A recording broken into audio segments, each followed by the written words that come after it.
Бажаю здоров'я, шановні українці і українки. Звіт за день. Перше РНБО сьогодні провів засідання, як і говорив раніше, питання єдине ВЛК. Зараз триває перевірка військово-лікарських комісій по всій країні. Скоро правоохоронці її завершать. І вже є кілька висновків. Потрібно перевірити значний масив рішень ВЛК щодо інвалідності та непридатності до військової служби, які були ухвалені після 24 лютого. Сьогодні на РНБО була представлена відповідна статистика. Є приклади областей, де після лютого минулого року в 10 зросла кількість зняття з військового обліку через рішення ВЛК. Абсолютно зрозуміло, що це за рішення, корумповані рішення. Та й в рамках кримінальних проваджень, які тривають зараз по працівникам ВЛК та МСЕК, видно ще краще, скільки рішень могло бути сфальшовано. Вже і чітко встановлені правоохоронцями необґрунтовані рішення ВЛК, зафіксовані конкретні докази. В закритому режимі це сьогодні було представлено. Різні регіони країни, різні ТЦК, різні посадовці, хабарі від 3 до 15 тисяч доларів. Будуть відповідати. Окремо буде проаналізований перелік тих, хто поїхав за кордон завдяки, очевидно, сумнівним рішенням ВЛК. В першу чергу завдяки рішенням тих, хто вже спійманий на хабарях. Йдеться щонайменше про тисячі осіб. Вирішимо й те, із чим звертаються майже всі командири на місцях, поняття так званої обмеженої придатності. Дуже довго це поняття дозволяло маніпулювати в питаннях комплектації підрозділів, зокрема бойових бригад.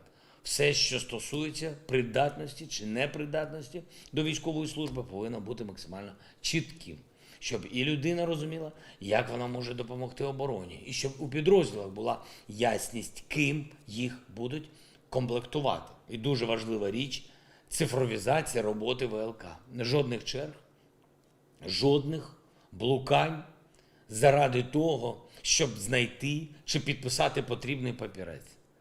Це все можна забезпечити на електронному рівні та присутністю потрібного військового саме там, де проходить ВЛК. І якщо це у цивільному медичному закладі. Урядовці завершать цю роботу по цифровізації. І потрібна повна доступність в усіх областях цивільної медичної системи для проходження ВЛК. Деякі регіони, наприклад, Волинь, на 100% забезпечили це, а інший приклад – у Києві майже нічого не зроблено, щоб люди могли проходити ВЛК у цивільних закладах медицини. Тому військове командування, медична сфера, всі рівні влади повинні працювати максимально активно, щоб вирішити це питання. Другий за сьогодні – наш міжнародний порядок денний. Дуже активно готуємось до перемовин та зустрічей, які заплановані на вересень.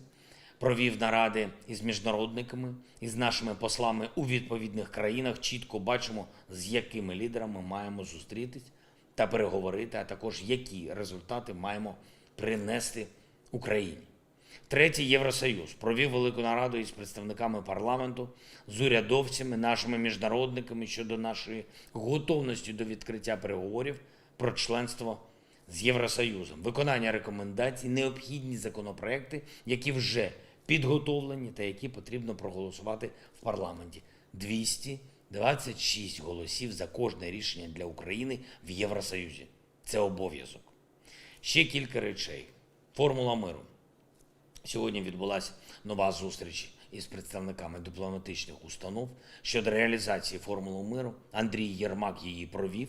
І сьогодні було ще плюс 11 дипломатів. Загалом вже більше 70 дипломатичних представництв задіяні. Це дуже хороша динаміка і може бути ще більше держав-учасниць. Світова більшість буде із нами.